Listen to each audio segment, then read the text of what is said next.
This is episode 9 of the making of Dr. Frick's Home for the Mentally Unique. And in this episode, I'm going to go over a little bit more about the animation process that I'm doing, and you'll see a few more of the characters, and should be a lot of fun. And stick around till after the cast party. Wait. So stick around to the end where I'll give you an update on everything that's going on.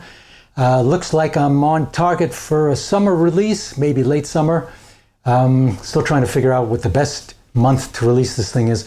But as far as finishing goes, things are moving right along. So stick around to the end. For now, I will just show you some of the animation and how that's going. So this is just a little demonstration of how I go about drawing the characters, creating them, and then animating them a little bit. Can't show you everything. It would take a few years.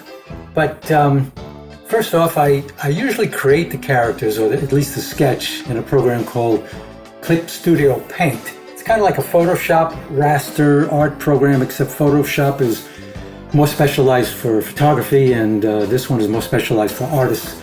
As you can see, it's got a whole bunch of tools here that are natural tools. So first I make a sketch layer and just really roughly just sketch out where the characters are going to be. This was one of the most more complicated scenes I had to do. This is the introduction of Dr. Frick, Richard Frick, and it's at a press conference he called at Happy Hills. So I had to draw a bunch of reporters, and so I just kind of, did real rough stuff. And I'm going to have a guy here, maybe a very short guy here, maybe a very good-looking lady here, maybe another lady here, and then another guy and another guy, and that's basically the very, very rough sketch. Then I would start to rough in some more details. Where are the mouse going to be? What are they going to look like? This guy here is an investigative reporter, so he's going to have a fedora hat. And after I've gotten that to a pretty good state, I'll show you what I end up with. Is this here. And this is basically the final sketch, still in blue ink. That's kind of traditional when artists were doing this with pencil and paper, which they still do. They'll use blue ink because it doesn't print, so they can ink with black ink on top of their sketch, and any of the blue lines won't show in the final printing. And so I got this the way I wanted, and then for animating, I brought it over into another program called Moho Pro, and I started inking it. And the inking was on its own level, its own layer. Let's see, the investigative reporter is over there. He's on his own layer. And I actually drew this in Moho Pro for the first time. Usually I finish the characters in Clip Studio, but Moho Pro 14 got really good finally at drawing. And this is not a raster program, it's a vector program, which means all the lines and all the fills are vector images, which means I can blow them up real big and it'll retain its clarity. Let's see if I can do it. Whoops. Let's see if I can blow it up. So you see, no matter how big I get, those lines stay really good. And I purposely use lines that look like they're drawn naturally, rather than very smooth lines, which you can do also. But I like this rough look. I like it to look like it's hand-drawn. So I ended up with these characters. And the only one that's actually got a talking part is this guy here, the investigative reporter. This one here. And so for him, I had to put his arm on a separate layer, his hand on a separate layer, his hat on a separate. And since he has a talking part, let's make this bigger here. For the most part, I didn't have to draw like 6 or 7 different mouth shapes for his talking part, because this particular guy has a cigarette, so I really only needed two layers of drawings. If I can find the layers, I will show you what they are. The investigative reporter, that's over here, and I open it up, and here's his mouth. So he has a mouth open and a mouth shut. This is shut, this is open. So once I drew those, all I had to really do was listen to the track, which is imported into this program, and when he speaks, make his mouth go open and closed every time he speaks. So I'll show you a little bit of that.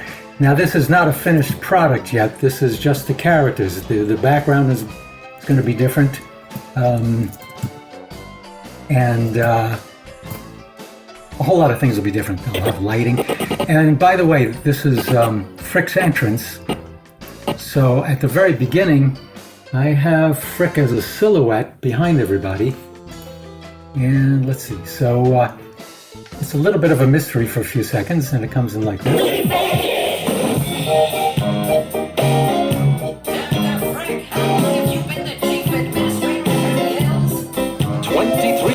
Okay, so here you see, first off, I gotta turn this around.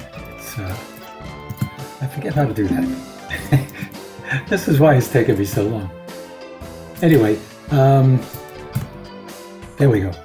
Okay, and let's make them bigger so you can see. Now Frick, he needed a bunch of mouths because he has a lot of talking to do, and I have the No Zone poster behind him. This is Frick in his office, and as you can see, there's not much there yet. In the final product, which I'll show you in a minute, there's a whole bookcase here, and there's also a different background, different color with some texture, and there's a film screen behind him, the old type of film screen like the AV squads in high school used to have back in the 60s and 70s. And here's the No Zone poster because he's really pushing No Zone. As you can see, and you're the only guys who are going to see this until the film comes out. Here's his certificate. I think you could read that. And it's got a little cute Easter egg in here brought to you by Pfizer and the American Psychiatric Association. So let's just show you a little bit of him talking. Glorious years. Let me get it back into view here. 7 months ago, we opened our full-service surgical wing. And I'll show you the way it looks on the finished product, and everybody will be happy.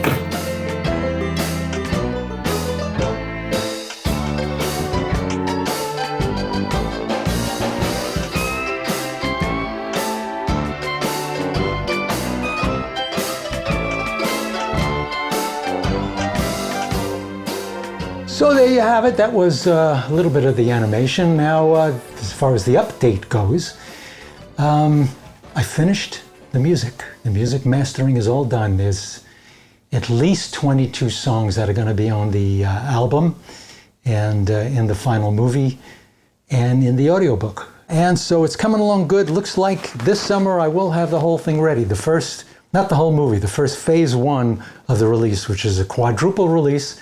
As I've said in earlier videos, quadruple meaning it'll be the first 13 minutes, which is the first chapter of the film finished on YouTube and Rumble, and the full soundtrack, 22 songs at least, possibly a few more, and the audiobook. And I'm really happy. The audiobook is almost done as well, so that'll be done in about, I don't know, maybe another couple of weeks I'll have that done. Everything will come out, that plus a print book, which will be soft cover as well, paperback, as well as a Kindle, I think. And so if anybody wants to see the script and follow along with all the lyrics, you'll have that available as well. So I want to thank you for watching, and I will see you guys next time. And don't forget, there's one thing you should always remember. If you got what's good for me. You say your man is gone.